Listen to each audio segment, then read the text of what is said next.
Hello everyone, welcome to Sports Insider, a special Cavs edition. I am Dan Labbe, and we've got a huge panel here with us today. This might be a record for our studio. We've got, of course, our Cavaliers reporting team, Chris Haynes, Joe Vardon, Chris Fedor, and over here, Bud Shaw.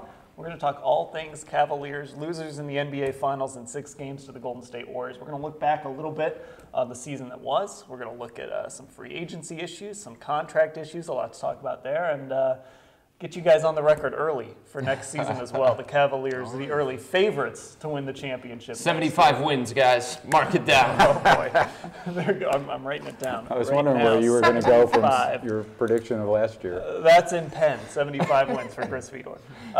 Let's go ahead and start with a look at this season that just happened. The Cavaliers, with all the injuries that happened, unexpectedly, really, dragging the Golden State Warriors to 6 games. I guess let's start with each of you, kind of your thoughts on what they were able to accomplish, especially in the postseason, Chris. Well, before we take a look into the season, I'd like to look into this beautiful downtown view we have here. I don't know how you got us down here, but this is amazing. I had to grease some palms at City Hall to get us this spot. This is amazing. But no, when we look at the Cavs, man, look, depleted roster, Kevin Love going out in the first round.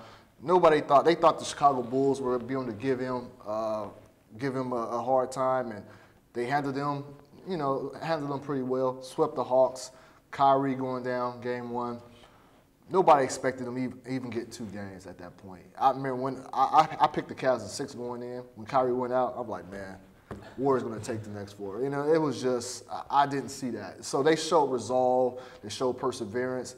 But I think LeBron hit it best when he said they just ran out of talent. Joe? Yeah, I mean, there's a crane behind me right now, and I think that really just represents, it's the hardworking city and the hardworking team. They had to gut this one out. I mean, to win 2 games with Dellavedova as your starting point guard. Really a 6-man, maybe a 7-man rotation. It is remarkable. I picked the Cavs in 7, banking on Kyrie being able to play. And I wasn't surprised that they won a game. And even on the road, given that LeBron's track record, he always wins at least 1 on the road, so they got that. But it really was, a remarkable run through these finals and the playoffs. If you recall in the Chicago series, in the 3rd quarter of Game 4, Chicago was in control, and they were up 2 games to 1. The season could have been over there, and instead they somehow, found a way to hold it together long enough for LeBron to hit that shot, and the playoffs really turned on that shot until we got into the finals. And Chris, you and I talked about this on one of the post-game shows after the finals. I think it was after Game 2. That game, and then add Game 3 to it. No matter how that series turned out, those are games that Cavaliers fans are they're going to remember forever. They were just so memorable. The grit that this team showed, the determination. LeBron after that game spiking the basketball in Game 2. Those are just things that the Cavs fans are going to remember, even though it came without a title. Yeah, for me, it's just hard to be disappointed when they weren't the better team. Like, if they would have lost against Chicago in the Eastern Conference semifinals, I think that would have been disappointing because you could have looked at it and said, well, wait a minute, they shouldn't have lost that series. They were still the better team, even though they didn't have Kevin Love. In the NBA Finals, you didn't have Kevin, you didn't have Kyrie, you were without your 2nd best player, your 3rd best player. They were not the better team against Golden State. They had the best player, but they weren't the better team. So I think that was just easier for me to accept that kind of loss in the NBA Finals, given the way that they fought, given the way that they won 2 games, given the way that they had to adjust throughout the season. They completely changed their identity right in the NBA Finals. You don't want to be doing that at that time of year, but they had to. They were forced to. And I give them a lot of credit for, against all odds, winning 2 games against a really, really good team in Golden State. Bud? Well, in LeBron James's complete exhaustion after Game 6, he made the point of saying that, at that moment, he would have preferred not to make the playoffs than to go there and lose again. I think, obviously, 10 minutes later, he was probably able to put that in better perspective. And I think, without sounding too corny, the fact that this group got to go through what they did this year and into the finals is going to help guys. We don't know who's going to be back for sure yet, but certainly if J.R. Smith is back, he's got a little bit of an atonement thing in next year, and it couldn't only help guys like Tristan, who had to go outside of his role in a big stage and did it quite well, and Dellavedova. So I think it helps in the long run. I kind of want to know a guy that this season, I don't want to say came out of nowhere, but a guy that took a big step forward for you, that's going to be a key piece for this team moving forward. Now again, Kyrie wasn't in that final series, but I think his development this year, of all people, his development from being a guy that was kind of getting a reputation as a big numbers guy on bad teams, he turned into a different player this year, especially after they made those trades, and you circle that game against Portland, the 57 against San Antonio. Chris, is there a guy that kind of stands out to you that fits that? That was my guy, because I think we had a lot of questions coming into this season about, can LeBron and Kyrie coexist? Can Kyrie become a winning player? When's Kyrie going to take that next step? When he gets into the playoffs, how is he going to handle that stage? Because he had never been there. He had never shown evidence of those kinds of things. And I feel like all throughout the regular season and in the postseason before he got hurt, I feel like we answered every question that we needed about Kyrie. Now, is he injury prone? I think that's a question that's still going to linger. Can they count on him for all games in the regular season and in the postseason? Again, I think that question is going to linger, but can he be LeBron's Robin? Absolutely. He showed that. Is he going to be ready for the biggest stage? Absolutely. He showed that. He scored 30 points in his first ever playoff game. In the NBA Finals, when he was playing against Golden State, one-on-one against Steph Curry, clearly less than 100%, I think he played the best basketball game that I've ever seen him play, offensively and defensively, given the circumstances. So I feel like we answered all the questions that we needed when it came to Kyrie. I think there's still one more question with Kyrie, though, and it is that idea of toughness when you don't feel 100%. And let's take what happened in Game 1 of the Finals out of it. His kneecap busted, so you can't really account for that. But I think as the playoffs wore on, LeBron's patience with him did start to wear a little thin. You could see it, you could hear it in what LeBron was saying, and then just in kind of his orbit, some of the support and some of the positive vibe that you had heard and felt towards Kyrie had gone away. And to the point where Kyrie does need to, in these next playoffs, like barring a catastrophic injury like he had, he has got to find a way to stay on the court. That's really interesting because LeBron did have a quote at some point during the playoffs that kind of gave me pause about, what is he saying about Kyrie here? Did you get that sense, Chris, that maybe, before the kneecap, obviously, that maybe LeBron wanted Kyrie to be out there or expected him to be out there? Yeah, he did want to be out there. You had J.R. Smith had an ankle injury. Shumpert was playing with a hamstring injury. LeBron playing with his numerous ailments. He wanted Kyrie out there. He said 50% or 60% Kyrie is better than not having him at all. And Kyrie is the type of guy that he feels like he needs to be close to 100% to be effective. He doesn't, with the point guard, it's a prideful thing as well. The point guards we have in this league, they're great. And so you got to be pretty, you got to be pretty healthy to be able to go up against those guys and try to dominate them as well. Kyrie wants to dominate his matchup every single game. He doesn't want to be a guy who is going to let Teague or Derrick Rose try to expose him. He doesn't want to feel that. And he has to understand that it's not all about the individual matchups. It's about what you can do to help this team. Now, with all that being said, LeBron saying that, whatever, Black coming out and saying it was pain tolerance or whatnot, we don't know the extent of his injury. Obviously, he felt like it was something more severe than what the Cavaliers doctors were saying, or he wouldn't have went out on his own and got a second opinion. So with that being said, man, I'll just hold on that and just, and look, he fractured his kneecap. Cavs are saying he was hit. You guys may have seen the hit, but I'm sorry. I have a problem seeing the hit. I seen his knee buckle, and I think that's what really gave out. I think that's what fractured the kneecap. Was it due to his pre-existing injury? I don't know. I'm not a doctor. But, hey, it's something fishy about that. Yeah, because right after the injury, but nobody was saying like, oh, they banged knees. Right. Everybody was thinking ACL Right. or some of those injuries Or that Achilles or occur, something like that. that occur with non-contact. So Yeah, that is a little strange. I saw harder hits in the Liston Ali fight. Do you know that reference? No, Fedor? I don't. didn't think so. Can we try one Phantom here? punch. Big Phantom Phantom punch. Thanks, man. I Phantom punch. appreciate it. Would it be too difficult, Bud, to try a reference from the 2000s? Just asking. That's history. Come on, Free. But if I Taylor only Swift, have long-term memory. if Taylor Swift has gotten in any boxing matches, Chris would know all about it. Or if she went down on stage. Was with there a hard something hit like in one of the ACL there. Bachelorette shows? As my girl Bachelor- Taylor said, haters gonna hate. No, the guy. To get back to your original question, I mean, the guy that I really came away impressed with was Tristan Thompson, and I don't know what constitutes a max player in this league. I think it's whoever LeBron says should be a max player. But the fact that he can step outside of a role that I thought he was fairly limited in, I thought was very impressive, and to do it, in the NBA Finals and the NBA playoffs in general was a real good sign for this team. So when you look back now on this season, the key moment, was there a moment that stood out to you that made you feel like this team has a finals run in them? This team has a championship shot. Now, obviously, maybe it was before all the injuries, but this team has a shot to win it. Yeah, it was when Tyronn Lue pulled Blatt back from the court. Wow. That's when I thought the storyline could go on. We're gonna get to David Blatt. Don't worry about that. Do you guys have a moment?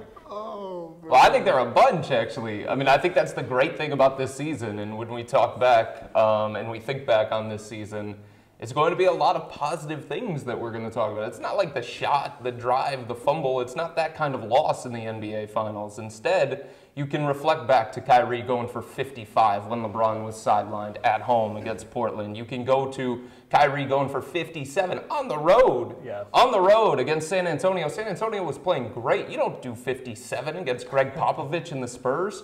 And he did it. And San Antonio had no answers. They tried Tony Parker. They tried Danny Green. They tried Kawhi. So those kinds of moments are going to stand out, obviously. To me, it was LeBron's game-winning shot in Game 4. Eastern Conference semifinals against Chicago. David Blatt just tried calling timeout. They didn't see that. David Blatt was thinking about drawing up a play for somebody other than LeBron. He scratched the play, and I thought at that moment, that was when LeBron James saved the season. I thought that was going to propel them to an NBA championship. I really did. I have two thoughts. One, I mean, when you talk about specific moments, there's Game 4. There's also Game 5 in Chicago, where I know the final score was close, or against Chicago, excuse me, but they came back. It was tied 2-2. They came back to Cleveland, and LeBron, I think that was his first game of the season with no turnovers. I think he was like 38, 12, and 0. Or something like that, and that is a moment. Then there was also the Hawks game here, I think, here, Game 3, I think. There was the overtime win. Right, that's exactly right. But then the other thought I had is now when I look back at the totality of the season, and I consider everything that happened in the finals versus everything that happened from mid-January through the end of the regular season, I do believe that the Cavs, as constituted heading into the playoffs, probably were the best team in the NBA. And I think that they probably would have won the finals had they not had these catastrophic injuries. Now, of course, would have counts for 0. And they're still trying to chase that championship, and we don't know what's going to happen. But I think that as all these guys, both the front office and the players individually, as they consider what they want to do this summer, I think they need to realize what they had and what they could have if they stick together for next season. Anything, Chris? A moment that stands out to you? You guys took every single moment out there. No, I think just throw one that's not out there. Kevin Love going out. And I know that's not a defining moment. People don't want to think about that. But when he went out, J.R. Smith was suspended for the first 2 games. Yeah. They kind of rallied around that. That was like a pivotal moment. It was like you're either going to falter or you're going to be able to come through. And they did. And I think when J.R. Smith got back, then obviously they won. Ended up winning that series. But I think they felt a renewed sense of confidence that, hey, we can get this done. We've been through this before. Every time every time somebody falls or something catastrophic happens, we persevere and keep it going.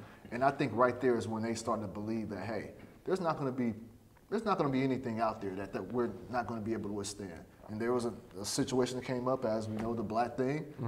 They withstood that, flying colors. So this team, they just persevered throughout. But going back to what Joe said, just about how this team came together in the second half of the season and the run that they went on, the trades that David Griffin made midseason, they were risky. Not every trade in the NBA is going to work out. Ask Dallas about it when they thought they were getting their point guard in Rajon Rondo, and then they went backwards.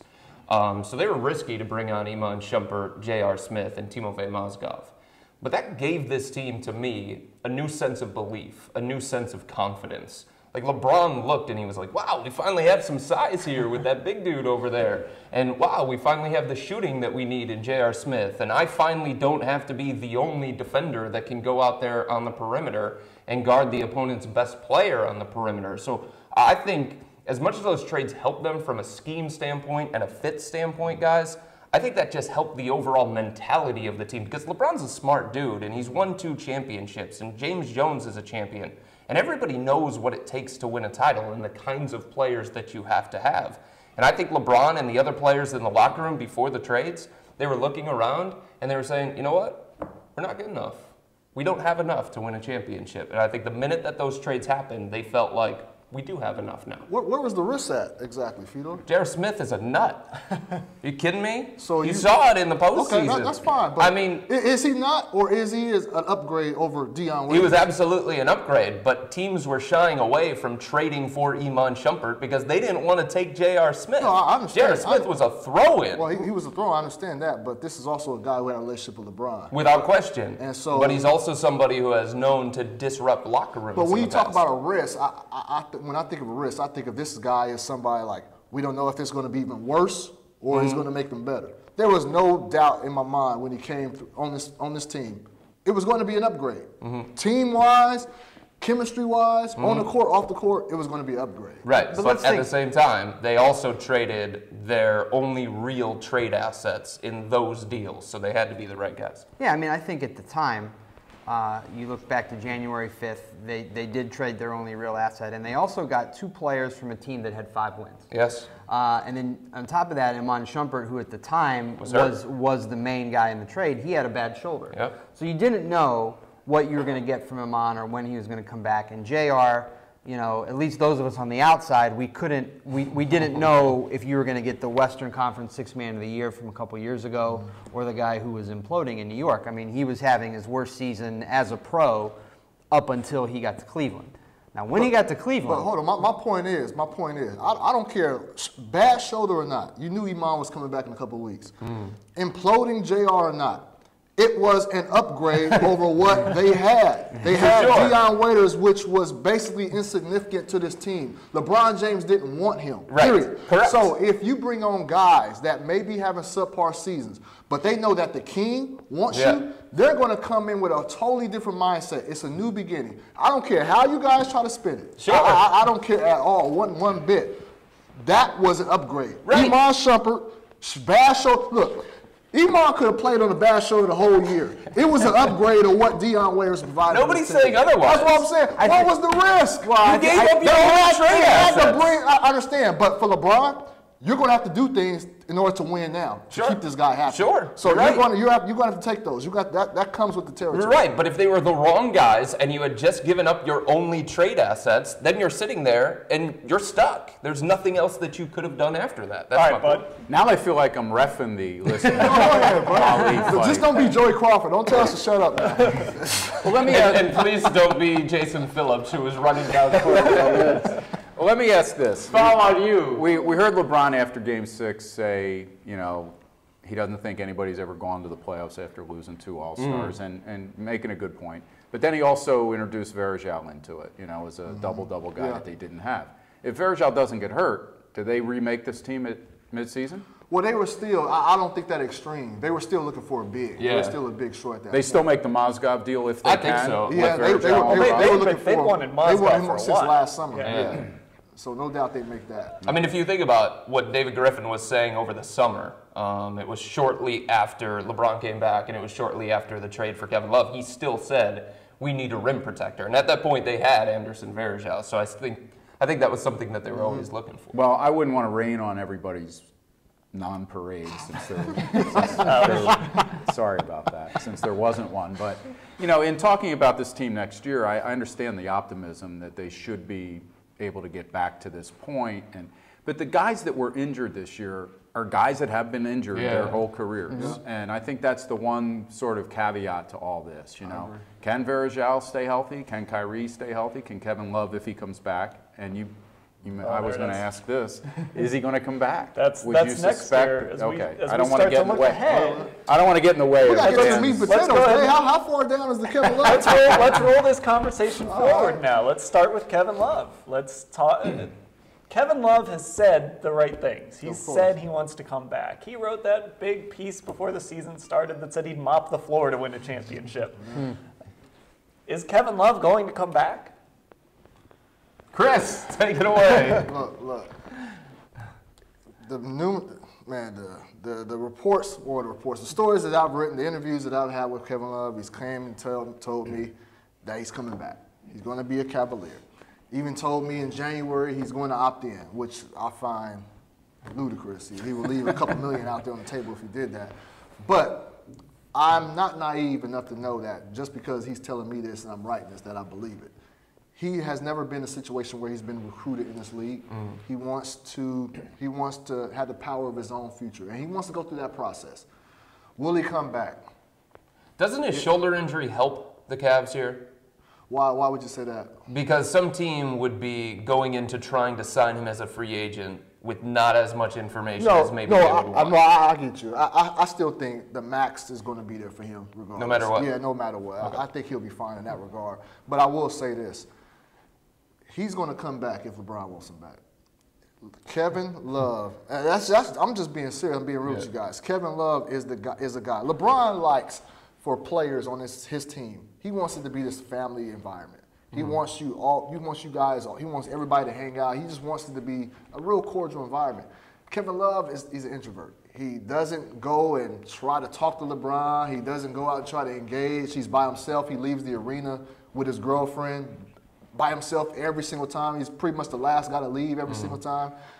LeBron doesn't like that. And I know for a fact that LeBron had a little problems with him not being as engaged throughout this whole postseason, when he suffered the shoulder injury. So it's going to be if Bron feels like they can win without him. Tristan Thompson, as you bud, that was my guy as well. I feel like took that next step. That you can say that, hey, he doesn't only produce on bad teams, he can do this on a high level as well.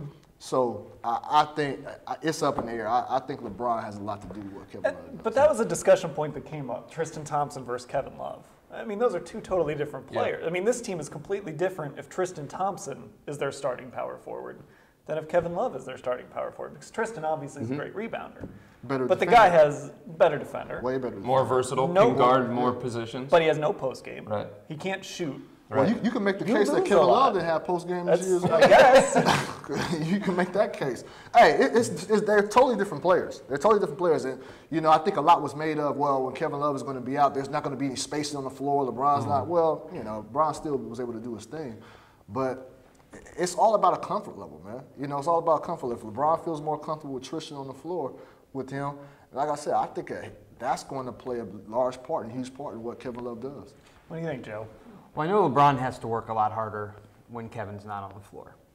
I mean, if you look at now, certainly you consider that it's the playoffs, and so his game's going to elevate anyway. But he increased his rebounding by almost 5 rebounds a game when Kevin went out. And as Chris mentioned, the spacing on the floor wasn't there. And if you go back to the regular season, which again is different than playing in the playoffs, there was all kinds of space on the floor, and the Cavs just hammered everyone. They just that was when they were at their best. Now they changed how they played with Tristan so they could be a defensive first team, and they won a lot of games that way. The other thing I would keep in mind is that it was LeBron originally who wanted Kevin Love here. Now I've been chronicling as much as anyone the problems since between LeBron and Kevin, and they are real. Chris is exactly right. I mean, LeBron grew frustrated with Kevin throughout the year for a number of things, and Kevin was admitted that he was frustrated. So they all do have to come to decide, well, from LeBron's perspective, how do I want to play? And from Kevin's perspective, do I want to win? Because he will not find a better winning scenario than what he has in Cleveland. All right. I think there's a dangerous one, though. Before you say that, I think there's a team in the Western Conference that was the number 2 seed in the Western Conference that has been looking for this kind of player for a number of years. If you think about this past offseason, the Houston Rockets tried to get Chris Bosh. They're known for pace and space, the new wave, the stretch 4. And I think Kevin's going to ask himself honestly, can I still compete for a championship on another team while at the same time having a more expansive role? And I think Houston gives him a chance to compete for a championship. They were the number 2 seed in the Western Conference. They were a championship contender. And he would have a bigger role. He would not be the 3rd option in Houston offensively. I think he'd be the number 2 option in Houston offensively. So it would be James Harden, then Kevin Love. I still think that's a dangerous team when talking about Kevin Love. All right, some guys we got to get through here with contracts. J.R. Smith, player option. Is he back next year? I think he's back. I think he's back. Yes, but he's got to temper his ask. Chris? I think that's a fair thing that Joe just said right there. I think the Cavs are hoping that he opts out of his contract and they don't have to pay him $6 million because I don't think he can make that on the open market. You don't think so? No. With the new TV? Nope. Really? Not after his NBA Finals performance, not given his history, not how much of a risk he is in the locker room. I don't. I'll go back to the parameters that Chris said. I think LeBron wants him back. I think he'll be back. What's going to happen with him on Shumpert? To me, that's the toughest one. Yeah, he is a tough one. He should get paid. I think he's shown that he's even LeBron. I mean, one thing, when somebody vouches for you, especially vouching for you, you know, on national TV or whatnot, like LeBron did, calling this guy, I think he's going to be an all-team, first-team defensive player. That speaks volumes. I think he's going to get paid, and I don't think the Cavs, even though money's not an option for Dan Gilbert, I just think they'll be able to contain him. Bud, I don't know if you kept your receipt for those Dellavedova shirts you bought like Game 2 of the finals, but is he going to be back on this roster? I believe he is. Guys? I'm not sure. I think if a team could offer him, he's a restricted free agent. Right. If they offered him more money than the Cavs were perhaps budgeting for him, I think that he would go. I'd agree with what Joe just said right there. I think there's a reality when it comes to Matthew Dellavedova. He's an 18 to 20 minute a night kind of guy. He's a backup point guard. The Cavs were trying to upgrade. They tried to make some trades. They were monitoring free agency to see if they could make an upgrade over him. I think some team is going to give him more money than he's worth. Some Western Conference team is going to get him some money so that he can pester the heck out of Steph Curry, Mike Conley, Damian Lillard, and some of those other guys. And I think it's going to be out of the Cavs' price range for a backup point guard. All right. Mozgov. No question, right? No, there's a team option there. They're gonna pick that up. Yes. It's Yeah. cheap too. It's like Well, maybe they'll look out for $4.9 his million. best interest and allow him to hit the market this summer. And just, That's an easy one. I want him back just because if Vlad is back, I want to hear the Russian media grill him again. Oh, they were brutal. What is meaning of not playing basketball? They were brutal. I think that was an old score to settle. It sounded like it. Yeah, I don't think that had everything to do with Game 5. I think there was something else going on there. Niet. So David Blatt, before we go, of course there were rumors yesterday. He's got his press conference today with David Griffin as we're filming this. We're about 3.5 hours away from that. What is his future here? Is he going to face a win now edict next year? What's going to happen with David Blatt? Is he going to be here next year? Look, a lot can change from this point to August. I would expect when we speak with David Griffin, David Blatt, they will say David Blatt's coming back. He's our coach. But there's this guy called, I don't think we ever mentioned him on the show this yet, a guy named LeBron James. They're going to ask for his input. And in recent in history, he hasn't given that input. But I think right now, I think he's going to talk. I think he's going to be cooperative because he's older in his career. And every decision that's made regarding him and his team affects him and how his legacy is going to be presented out there. So I think he will be cooperative. Now, what LeBron James says, how he feels about David Blatt, is going to bode well. And I hate resorting to that, but hey, covering this team this year, I've come to the realization that this guy means power. But here's my question. How much does the coach really matter to LeBron, Joe? Well, that is a good question. I mean, I'm certain that he feels like he carried this team through the finals and not David. But if you look at his history, he's always had run-ins with coaches, especially early on. I think for LeBron, it would be a bad look to try to push David out now, which he could do. Chris is exactly right. He probably could. I don't think it's the right time. But if they're at 19 and 20 again next January, I think then there would be an issue. But get to that real quick, Fedor, get to Bud. You said how important is a coach to LeBron? Well, if that coach is drawing up a play for somebody else other than you with 1.5 seconds, yeah, that coach is pretty important. That's fair. I just get the sense that it matters more to him who his teammates are and the guy who's acquiring I get you, but you can't have your guy, your head coach, calling a play for somebody other than LeBron James. Yes, so that's what, that's true. They got to be on one accord. Time out. One of his guys told me before he came back here, a couple of days before he came back, that he didn't care, LeBron didn't care who owned the team as long as they were going to be repeat luxury tax payers, and he didn't care who the coach was. Now, that's probably changed, and we go back to who he speaks up for. And does he want Tyronn Lue in that job? You guys might know. I mean, every time you look at LeBron on the bench, guys, he's staring at Tyronn Lue. He's not staring at David Blatt. And Blatt, all the time, is always Blatt right in between them. Yeah. Like LeBron is on the court, Blatt is right there, Tyronn Lue is right behind him, and it seemed like Blatt is just looking like, I want to be a part of this conversation. Can you talk to me, LeBron? Like, no, he's talking over him, talking through him. Right. One thing, this Cavaliers team, as we look to the future, I mean, you mentioned, we didn't talk about LeBron James a lot on this show. I think he's back. But I just mean, like, you can count on LeBron James. You know what you're going to get out of LeBron James. There's nothing to really talk about there. That's a nice place to be for the Cavaliers. Real quick, I'll throw this out to anyone who has a guy out there. Is there a free agent you like? A free agent you think fits for the Cavaliers? I deferred to Mr. Basketball at the end. Free agent. No, I think you really got to. You can't try to reinvent the wheel. They have pieces in place. I still think if they lose Iman Shumpert, I think a guy of his caliber can be picked up in the draft. And as of now, I'm not caught up on the draft and the prospects, what's out there right now. I'll start doing that. But I think Iman's void or role, if he takes off, could be replaced in the draft. If Kevin Love walks, watch for Ryan Anderson. I like Corey Brewer myself. That was somebody that I wanted the Cavs to go out and trade for. He would be a backup to LeBron, maybe limit LeBron's minutes. He can defend, he can shoot threes. He seems to fit what the Cavs want from that kind of play.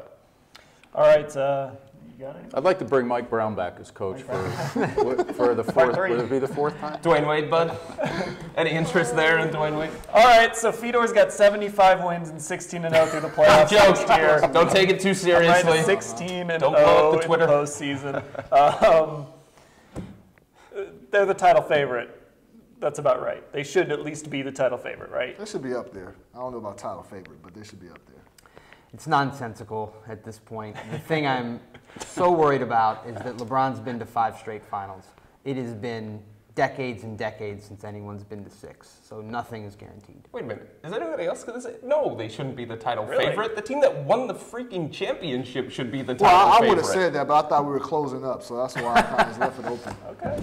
They still have the MVP. They're going to bring their entire team back, and they just beat the Cavs. And they can get better. But they didn't beat the Cavs. They beat the Cavs. There's no way of knowing. Well, yeah, there's no way of knowing if they would have or not. So I'm going to go with the team that won the championship and won 67 games and 83 for the whole season. They won 83 games, folks. 83. And you're only picking these guys to win 75. Which is 8 more than 75. I mean, That's clearly. exactly right.